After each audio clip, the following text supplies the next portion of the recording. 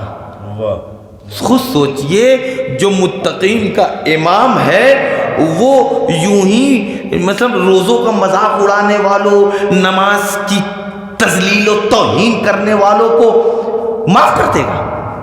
ہے مثلا ہم دنیا میں کہیں کہ میاں کبھی فرصت ملے تو داڑھی رکھ لو، تو مولوی صاحب کہہ رہے ہیں کوئی بات نہیں۔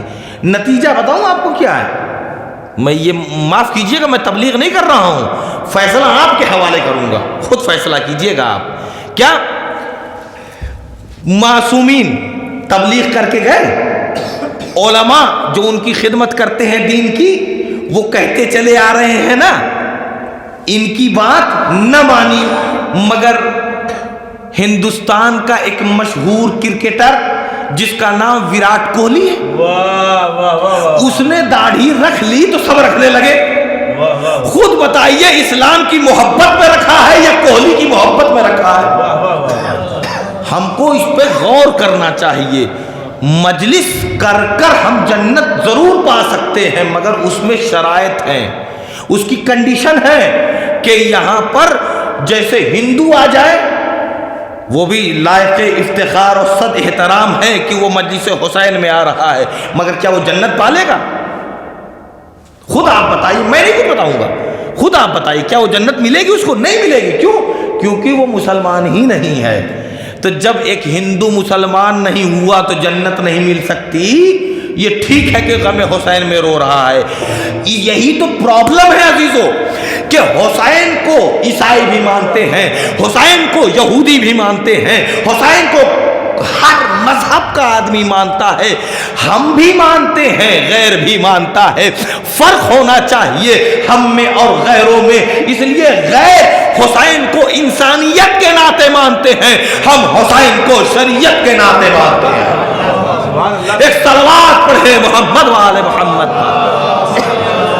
ہم حسین کو شریعت کے ناطے مانتے ہیں، اور اگر شریعت نہیں ہے تو پھر وہی ہے جیسے دوسرے مانتے ہیں حسین کو آپ بھی مانتے ہیں۔ بس عزیزو تھوڑی دیر اور زحمت دینی ہے، کیا صداقت، اور اس صداقت کی ولادت ہوئی ہے اس مہینے میں، اور اس مہینے میں جب ولادت ہوئی ہے اور میں نہ پڑھوں اس بات کو تو غلط ہے، کیونکہ یہ ایسا سچا تھا کہ دنیا میں قدم رکھا تو کمرہ روشن و منور ہو گیا۔ یہ بہت مشہور تاریخ میں بیان کرنے جا رہا ہوں، کمرہ روشن و منور ہو گیا، اور کچھ آسمانی عورتیں تھیں جنت کی جو جناب آمنہ کے پاس تھی، اور اس میں جناب ابو طالب کی رفیقہ حیات مادر مولا کائنات فاطمہ بنت اسد تھی، وہ موجود۔ جب حضور کی ولادت ہوئی ہے تو دو باتیں ہوئی، کمرہ روشن و منور ہو گیا، اور آتے ہی حضور نے اپنی جبین نیاز کو خم کر دیا بارگاہ معبود میں۔ بھائی توجہ چاہ رہا ہوں، بارگاہ معبود میں اپنی جبین نیاز کو خم کر دیا۔ اب میں یہاں پر میسج دینا چاہتا ہوں آپ لوگوں کو، لفظ پیدا معصومین کے لیے بھی بولا جاتا ہے، لیکن جس طریقے سے لفظ پیدا ہم اور آپ اپنے لیے بولتے ہیں کہ فلاں کے یہاں پیدائش ہوئی ہے، اس طریقے سے لفظ پیدا معصومین کے لیے نہیں بولنا چاہیے، لیکن ولادت کہنا چاہیے کہ ولادت معصوم کی ہوئی ہے۔ اس لیے اگر ولادت آپ نہیں کہیں گے تو ماں کی فضیلت اجاگر نہیں ہوگی۔ اب بہت سے ان پڑھ جاہل، میں ان پڑھ جاہل ہی کہوں گا، بیچاروں کو کیا کہوں گا، یہ نادان کہہ لیجیے آپ اپنی زبان میں، جو واٹس ایپ میں میسج کرتے ہیں کہ ظہور ہوا ہے ان کا، یہ نہیں سمجھتے ظہور دنیا میں غائب ہو کر آنے کو کہتے ہیں، اور اس دنیا سے اس دنیا میں آنے کو ولادت کہتے ہیں۔ اور اگر ولادت کہیں گے تو ماں کی فضیلت سامنے آتی ہے۔ بہرحال یہ آپ سمجھتے رہیے گا۔ تو جس طریقے سے لفظ پیدا ہمارے یہاں بولا جاتا ہے تو آثار پیدائش ذہن میں آتا ہے کہ نہیں؟ لفظ پیدا اسی طریقے سے ان کے لیے بولنا لفظ پیدا غلط ہے۔ کیوں غلط ہے؟ اس لیے غلط ہے کہ ہم چونکہ پیدا ہوتے ہیں تو جب پیدا ہوتے ہیں تو اپنے وجود کا اعلان رو کر کیا کرتے ہیں۔ میں توجہ چاہ رہا ہوں، اپنے وجود کا اعلان رو کر کیا کرتے ہیں۔ یہ پیدا نہیں ہوتے، یہ تشریف لاتے ہیں تو اپنے وجود کا اعلان رو کر نہیں، سجدہ معبود سے کیا کرتے ہیں۔ ایک صلوات پڑھے محمد و آل محمد۔ تو عزیزان محترم، ہم کو اس بات پہ توجہ دینی چاہیے، ولادت کہنا چاہیے، یہ نہیں کہنا چاہیے کہ مولا کی پیدائش ہے، نہیں، ولادت کہنی چاہیے۔ اچھا یہ تو ایک بات آ گئی، بات تو کہہ دیا، تو کمرہ روشن و منور ہو گیا ایک۔ دوسرا کیا ہوا جناب؟ میں ہی تو پڑھ رہا تھا، آپ تو سن ہی رہے ہو۔ دوسری کیا بات ہوئی؟ سجدے میں چلے گئے۔ تو سجدے میں جانا، جو کمرے میں تھے وہی دیکھے، نمل صاحب، جو کمرے میں تھے وہی دیکھے، مگر نور رسالت کو کمرے کی تنگنائی نہ روک سکی۔ کمرے کا تنگ ہونا نہ روک سکا نور رسالت کو، اور چھن چھن کر، یا اچھی اردو میں منعکس ہو کر نور باہر نکل رہا تھا، اور وہاں پر ابو لہب کی کنیز کھڑی تھی، ابو لہب کی لونڈی وہ کھڑی تھی۔ اس نے اس منظر کو گھٹت ہوتے ہوئے دیکھا تو اچھمبے میں آ گئی، ہاں یہ کیا ہو گیا؟ وہ دوڑی دوڑی ابو لہب کے پاس آئی اور آن کر کہتی ہے، ابو لہب مبارک ہو، مبارک ہو، خدا نے تمہیں ایک ایسا بھتیجا دیا ہے جس کے آنے پر کمرہ روشن و منور ہو گیا، جس کے آنے پر کمرہ بقعہ نور ہو گیا۔ اتنا خوش ہوا بیہودہ، اتنا خوش ہوا کہ اپنے کلمے کی انگلی کو حرکت دے دیتا ہے اور کہتا ہے، انت ملکہ انت حرہ، تم آزاد ہو۔ اور یہ اس نو مولود کو دعائیں دیتے ہوئے جا رہی ہے، تیری برکت سے میں آزاد ہو رہی ہوں۔ نہیں توجہ فرمائی، تیری برکت سے میں آزاد ہو رہی ہوں۔ کاش کہ آپ اور توجہ کرتے، تیری برکت سے میں آزاد ہو رہی ہوں۔ حضور آئے نہیں، غلامی آزادی میں تبدیل ہو رہی ہے۔ ایک صلوات پڑھے محمد وآل محمد پر۔ ابھی آئے نہیں ہیں عزیزان محترم۔ تو یہ اس نور کو دعائیں دیتی ہوئی چلی گئی، لیکن میرا موضوع جانتے ہیں آپ؟ جھوٹ اور صداقت۔ یہ جھوٹے مورخین، یہ بکے ہوئے قلم، یہ ضمیر فروش محدثین و متکلمین و مقررین، یہ کیا کہتے ہیں؟ پڑھیے آپ، قسم خدا کی آپ کو اندازہ ہوگا۔ کہتے ہیں کہ ابو لہب پورا جہنم میں جائے گا، لیکن اس کے کلمے کی یہ انگلی، دیکھ رہے ہیں اپنے ہیرو کو کیسے بچا رہے ہیں۔ اب میں ہیرو کو بچانے کی تو یہاں تک نوبت آ گئی کہ بیساکھی لگا کر یزید کو رضی اللہ کہنے لگے، ہے نا؟ آپ نے سنی ہوئی بات ہے، اس لیے میں زیادہ زور نہیں دیتا اس بات پر۔ بیساکھی لگا کر کیا کہنے لگے؟ رضی اللہ کہنے لگے۔ وہ رضی اللہ جیسے جیسے یزید کو کہتے گئے، ہمارے علیہ السلام میں چمک آنے لگی۔ ایک صلوات پڑھے محمد وآل محمد۔ جیسے جیسے تو آپ کے ذہنوں کو جب یہاں تک لایا ہو تو کہوں گا، کہا کیا کہا؟ پورا جہنم میں جائے گا وہ. مگر یہ والی انگلی، کلمے کی انگلی لکھا ہوا ہے، کلمے کی انگلی، پتہ نہیں لگتا پلاسٹک کا ٹیپ وپ چپکا رہے گا یا یہاں سے کہیں کچھ خول بنوا لے گا کہ کیوں نہیں جائے گی. ریزن لکھتے ہیں، سبب کہ کیوں نہیں وہ جہنم میں چلے گی. اس لیے کہ اس نے حضور کی آمد پر اپنی کنیز کو آزاد کر دیا تھا. قسم سے جس دن سے یہ پڑھا اس دن سے باچھیں کھل گئی میرے، میں خود اپنے میں نہ رہا خوشی کے مارے. اس لیے کہ ایک نور رسالت کی آمد پر ایک گناہگار کی انگلی نہیں جل سکتی، کیونکہ اس نے حرکت دے دی. تم آزاد ہو تو آزاد کرنے کی بنیاد پر اس کی انگلی نہیں جلے گی. اسے کیا کہیے گا جس نے رسالت کو اٹھایا بھی ہو، ٹاؤس پر بھی لٹایا ہو، ارے کھلایا بھی ہو، اس کے لیے آپ کیا کہیے گا جس کو رسالت ماں کو میں بات پہنچا نہ سکا، اس لیے پھر میں کہنا چاہتا ہوں. یہ لوگ کیا کہتے ہیں؟ جس نے بھی ایک دفعہ رسول کو دیکھ لیا اس کو کیا کہتے ہیں؟ بہت سی مجلسیں سنیے ماشاءاللہ، ایسے مت گھورے ہیں آپ لوگ کہ میں نے کوئی نئی چیز پڑھ دی ہو. جس نے بھی رسول کو ایک دفعہ دیکھ لیا اس کو کیا کہتے ہیں؟ صحابی. ہے نا، صحابی کی تعریف یہی ہے صحیح مسلم اور صحیح بخاری میں.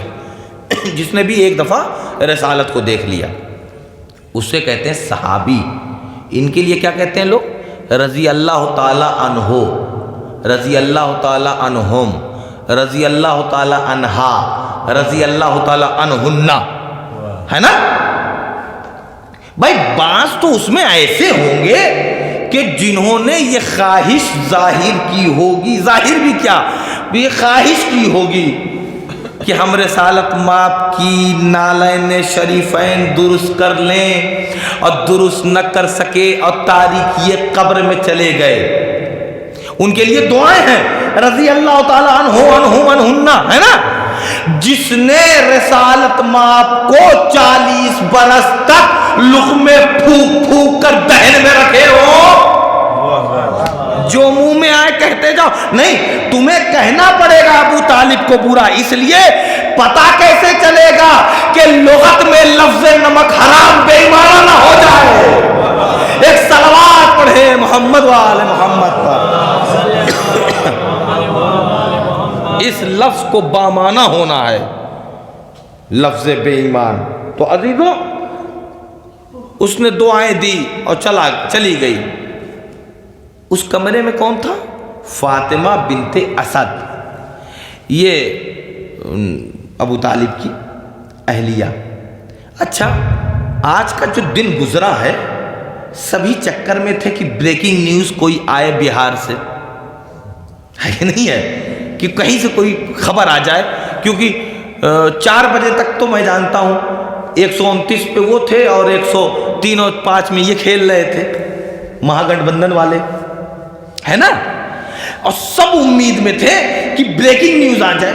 اور فرض کیجئے کہ کسی اس مجمع میں کسی کے پاس کوئی نئی خبر ہو، اسی کو تو بریکنگ نیوز کہتے ہیں، آ کر وہ ہم سے کہے کہ مولانا میں آپ کو ایک بریکنگ نیوز دینا چاہتا ہوں. ہاں بھائی بتائیے کیا بات ہے. اور وہ ہم کو وہ خبر سنائے، اور جب خبر سنا لے تو میں کہوں ہاں مجھے معلوم تھا یہ. تو وہ کچھ کہے گا تو نہیں، کیونکہ مولانا ہوں، کچھ کہے گا نہیں، بیچارہ عزت کرے گا چلا جائے گا. لیکن لالیما ضرور اس کے اس گال پر ابھر آئے گی، جھنجھلاہٹ کے آثار ضرور ہوں گے.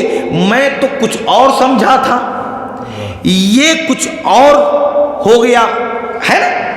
دیکھیں میاں بیوی کا مسئلہ ہے یہاں پر ابو طالب کی بیوی ہیں وہ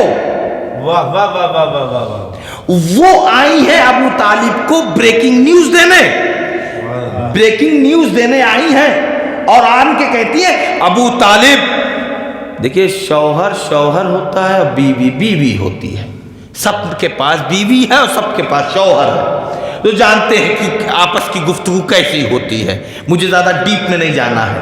اب انہوں نے کہا ہر چیز تاریخ میں ملتی بھی نہیں ہے، کوئی میرا دامن پکڑے مولوی صاحب کیسے پڑھ دیا ایسے؟ دیکھیے ہے بات، لہجہ آپ پکڑیے گا جو میں کہنے جا رہا ہوں۔ کیا کہا اس نے؟ اب جناب فاطمہ بنت اسد علیہ السلام نے کیا کہا؟ ابو طالب میں ایک ایسی خبر رکھتی ہوں، ملا لیجئے گا لفظوں کو تاریخ سے، میں ایک ایسی خبر رکھتی ہوں کہ تمہارے پاس اس کی خبر نہیں ہے۔ واہ واہ واہ واہ۔ کیا رکھتی ہیں؟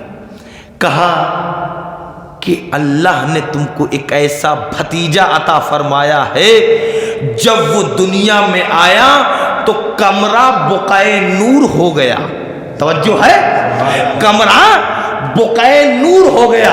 ابو طالب نے کہا ہاں مجھے معلوم ہے، تاریخ کی لفظیں ہیں، ہاں مجھے معلوم ہے۔ اب جو میں نے شروع میں کہا وہ تاریخ میں نہیں ہے، وہ دوسرے جملے سے آپ مطلب اخذ کیجئے گا۔ فوراً فاطمہ بنت اسد کہتی ہیں معلوم ہے تو بتائیے۔ بھائی تاریخ میں لفظیں ہوتی ہیں، لہجہ نہیں ہوتا۔ بھائی جا کے سنیے گا، تاریخ میں لفظیں ہوتی ہیں، لہجہ نہیں ہوتا ہے۔ اب بین السطور یہی بتا رہے ہیں کہ یہی کہا کہ بھائی اگر آپ کو معلوم ہے تو پوری ڈیٹیل بتائیے، کیونکہ ایک ہی واقعہ بتایا تھا کہ کمرہ بقعۂ نور ہو گیا۔ ابو طالب نے یعنی سردار بطحا نے یعنی کلید بردار خانے کعبہ نے اپنی زبان کو جو حرکت دی، آواز دی، فاطمہ بنت اسد نہ گھبراؤ، یہ بھتیجا ہے جس کے آنے سے کمرہ بقعۂ نور ہو گیا۔ آج سے ٹھیک 30 سال کے بعد اللہ تمہیں ایک بیٹا دے گا، جب وہ آئے گا دنیا میں تو کمرہ نہیں بیت اللہ روشن ہو جائے گا۔ ایک صلوات پڑھے محمد والے محمد پر، بیت اللہ روشن و منور ہو جائے گا۔ بیت اللہ روشن ہو، یہ کیا کہتے ہیں لوگ نبی کے لیے کہ علم غیب معلوم تھا۔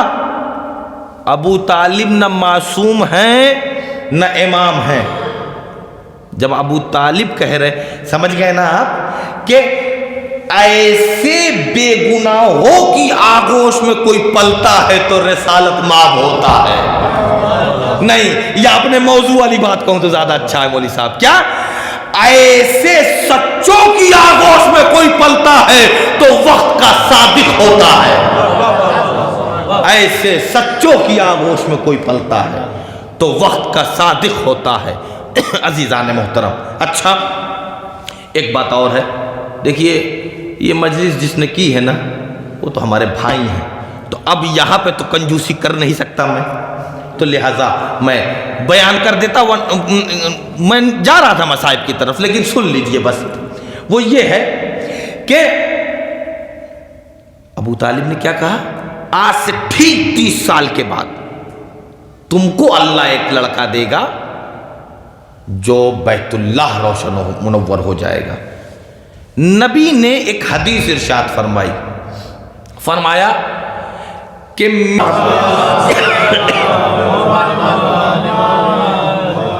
عزیزو مجھے معلوم ہے موضوع کی تکمیل نہ ہو سکی، جب عشرے میں لوگوں کی موضوع کی تکمیل نہیں ہوتی تو ایک مجلس میں کہاں ہو جائے گی۔ بس یاد رکھیے کہ ایسے سچوں کو پروان چڑھایا ابو طالب نے کہ کائنات جھوٹ کا ایک ہلکا سا دھبا ان کے دامن عقیدت میں نہ پیدا کر سکے۔ دنیا جھوٹوں کی چراغ لے کر ٹہلتی رہی، محمد و علی بہت سچے ہیں، ان کو چھوڑیے۔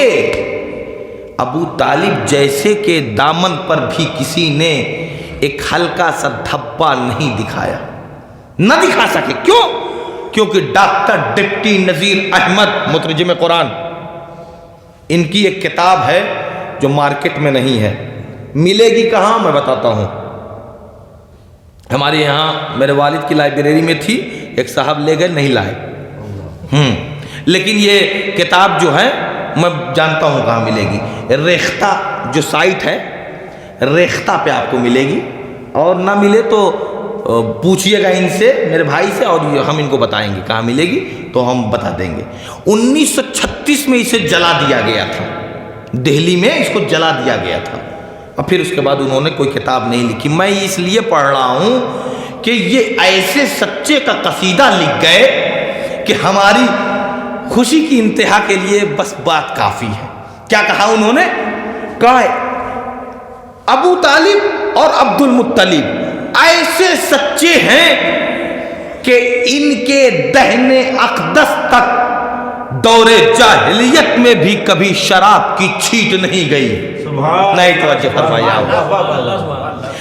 دور جاہلیت میں بھی، یعنی دنیا ٹھرا پیتی تھی، مگر ابو طالب چونکہ دین ابراہیمی میں تھے، اسی لیے اس آغوش میں ابو طالب کے علی آئے ہیں اور رسالت ماں پروان چڑھے ہیں۔ عزیزو کیا کہا؟ دہنے اقدس تک شراب نہیں، چھینٹ، انہی کے آغوش کے پروردہ اسی لیے علی ہیں، اور یہ اپنے کو خلیفہ نہیں تو ان کا چمچا کہنے والے اور ان کی طرف سے فائز ہو جانے والے اور پی کر نماز پڑھانے والے، اور اتنا دھت ہو کر نماز پڑھانے والے، اور کہتے کیا کہتے؟ دو اور پڑھا دوں۔ دیکھا آپ نے؟ اور یہ بات یہی نہیں ہوئی، جب خلیفہ کے سامنے بات پیش کی گئی تو کیا کہا گیا؟ وہ دیکھیے تھا جھوٹا، مگر اس جھوٹ میں ایک سچ نکل گیا، اس لیے میرے موضوع میں ہے وہ۔ کیا کہا اس نے؟ خلیفہ نے کہا اس پر حد لگنی چاہیے، اس نے شراب پی ہے اور نماز کی حرمت کو پامال کیا ہے، اس پر حد لگنی چاہیے، کوڑے لگیں گے اس کے اوپر۔ اس نے پلٹ کے کہا وہی مارے گا جس نے کبھی چکھی نہ ہو، وہی مارے گا جس نے کبھی پی نہ ہو، یعنی چاہے چھوٹے چاہے بڑے سب نے ضرور چسکی لی تھی، سب نے ایک دو دفعہ ضرور ذائقہ لیا تھا، اور یہ کہہ کر اپنی حقانیت کا اعلان کرتا ہوا جا رہا تھا، بیک دفعہ آواز کے ساتھ دروازہ کھلا اور شاہ خیبر گیر کا ظہور ہوا۔ آواز دی حسن و حسین سے روکو اسے، ابھی تمہارا بابا زندہ ہے۔ یہ ابو طالب کا لال نہیں بتا رہا ہے کہ ابھی علی زندہ ہے، اپنے خاندان کی لاج بتا رہا ہے کہ میرا باپ بھی سچا تھا، میں بھی سچا ہوں، وہ بھی اسلام پہ ماننے والے تھے، میں بھی اسلام کا ماننے والا ہوں۔ بس عزیزان محترم، کیا کہا ڈاکٹر ڈپٹی نذیر احمد نے؟ کہ ان کے اوپر دور جاہلیت میں بھی کبھی امہات الامہ کتاب کا نام ہے۔ پھر کہتے کہتے وہ تمام باتیں کہتے ہیں کہ انہوں نے کبھی چڑھاوا بھی نہیں کھایا بتوں کا، اور کبھی بتوں کے سامنے سر بسجود بھی نہ ہوئے۔ قصیدہ لکھتے اب وہ دعا لکھتے ہیں، اور یہ دعا سن لیجئے، میں انہی کے ساتھ دعا کرتا ہوں، اگر اچھی لگ جائے تو آپ بھی دعا کیجئے، کون سی اچھی چیز لے لینی چاہیے ہر جگہ سے۔ وہ دعا لکھتے ہیں پروردگار یہ ایسے تھے کہ کبھی انہوں نے شراب نہیں پی، اے میرے معبود ویسا مسلمان نہ بنانا جیسے مسلمان دکھائی دیتے ہیں۔ اللہ اکبر۔ بھائی ڈاکٹر ڈپٹی نذیر احمد لکھ رہے ہیں 1936 میں، تقریباً 1 صدی ہونے کو ہے۔ کیا کہا؟ جیسے مسلمان دکھائی دیتے ہیں ویسا مسلمان نہ بنا، ویسا کافر بنا دے جیسے ابو طالب تھے۔ ایک صلوات پڑھے محمد وآل محمد۔ دیکھ رہے ہیں کیا کہہ رہے تھا؟ عزیزو، آپ لوگوں کا میں نے قیمتی وقت لیا، لیکن چونکہ محبت کی بات تھی، مجلس جس نے کی تو اس لیے پڑھنا پڑا۔ اور عزیزو یہی صداقت ہے کہ اگر ذرہ برابر بھی جھوٹ کے سامنے حسین جھک جاتے تو یہ صداقت کی لاج ہمیشہ ہمیشہ کے لیے ملیا میٹ ہو جاتی۔ ہم صداقت کا کلمہ نہیں پڑھ سکتے تھے، حسین نے بتایا، کیونکہ یزید ایک نمبر کا مکار، دسیسہ کار، جھوٹا انسان، اس نے کہا کہ نمازیوں کے لیے تو کہا ہے خدا نے ویل للمصلین، نماز جو سستی سے پڑھتا ہے اس کے لیے لعنت ہے، یہ نمازیوں کے لیے خدا نے کہا ہے لعنت، مگر شرابیوں کے لیے نہیں کہا ہے۔ یعنی کہنا تو کیا چاہتا ہے؟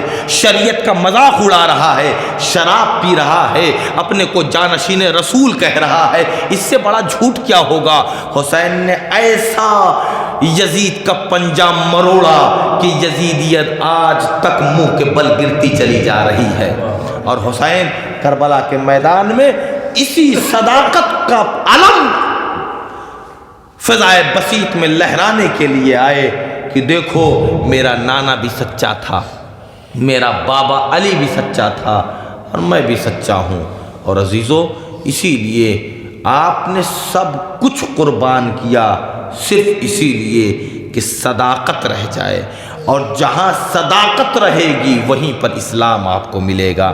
اس لیے ہماری آیت کیا ہے کہ انما یفتری الکذب الذین لا یؤمنون، جو جھوٹ گڑھتا ہے یعنی جھوٹ بولتا ہے وہ کچھ بھی ہو سکتا ہے، مومن نہیں ہو سکتا۔ اسلام میں آنے کے لیے شرط ہے آدمی سچا ہو۔ کبھی موقع ملا یا کہیں اللہ نے توفیق دی تو بیان کروں گا۔ عزیزو، یہی حسین ابن علی اپنی صداقت کی گواہی دینے کے لیے اصغر کو پیش کر دیا۔ بس 2 جملے اور زحمت تمام۔ اصغر کو پیش کر کیا کہا ہے امام نے؟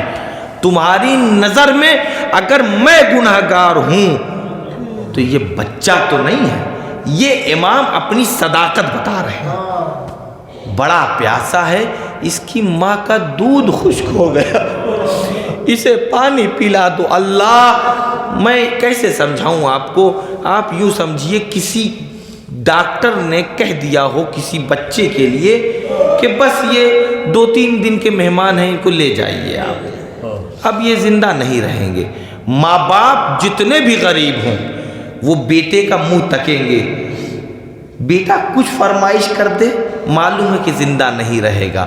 اور ایک دفعہ غریب ماں باپ سے بیٹے نے کہہ دیا بابا انار کھانے کو جی چاہ رہا ہے، تو عزیزو رکشے والا انار خریدنے کی اوقات نہیں ہے اس کی، لیکن وہ دشمن کے دروازے پہ چلا جائے گا اور کہے گا میں کبھی پیسہ دے دوں گا، آج مجھے اتنا پیسہ دے دو کہ میرا بھیا یہ انار کھا لے، میرا بیٹا زندہ نہیں رہے گا، مگر اس نے خواہش ظاہر کی ہے انار کی۔ اے رونے والو، فاطمہ کا لال کربلا کے میدان میں کہہ رہا ہے اے فوج جفاکار، اگر تمہاری نظر میں خطا کار ہوں تو میرے خیال سے یہ بچہ نہیں ہے، اسے پانی پلا، ارے جو ساقی ہے کوثر کا لال ہو۔ جزاکم ربکم خیر الجزا۔ بس عزیزو، امام نے اصغر کو اٹھایا اور خیمے کے جانب چلنے لگے تو ایک دفعہ امام نے سوچا کہ بچے کو دفن کر دے، پھر سوچا کہ اگر دفن کر دے تو کہیں ماں کی مامتا رباب یہ نہ کہہ پڑے مر گیا تھا اصغر، پرواہ نہیں، مردہ ہی چہرہ دکھا دیے ہوتے۔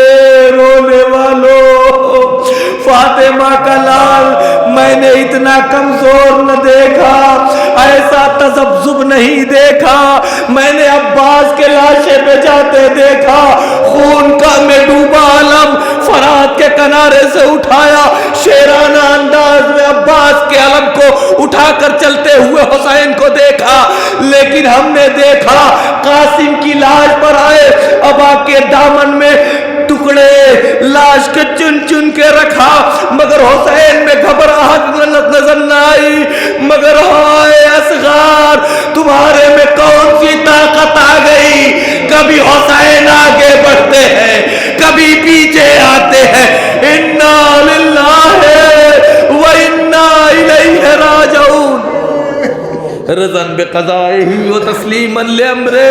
حسین نے اپنے کو خیمے میں پہنچایا، آواز دیے رباب تمہارا بچہ پانی پی کے آ گیا۔ رباب سے پہلے سکینہ آئی، اے بابا میں بھی پیاسی تھی، آپ اصغر کو پانی پلائے۔ ارے حسین نے ابا کا دامن ہٹایا، اے بیٹی دیکھ لے، اب جو دیکھا 3 پھال کا تیر، من کا ڈھلا ہوا۔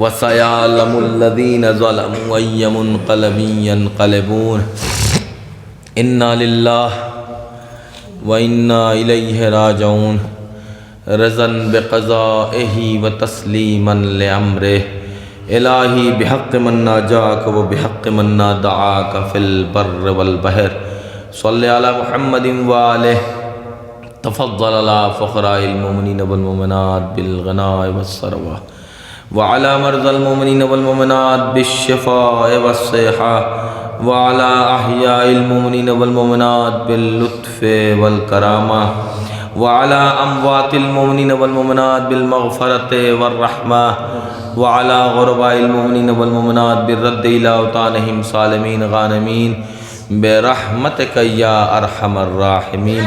ایک دفعہ سورہ فاتحہ اور 3 دفعہ سورہ اخلاص کی تلاوت فرما کر جن مرحومین کے لیے مجلس ہوئی ہے ان کو ایصال فرما۔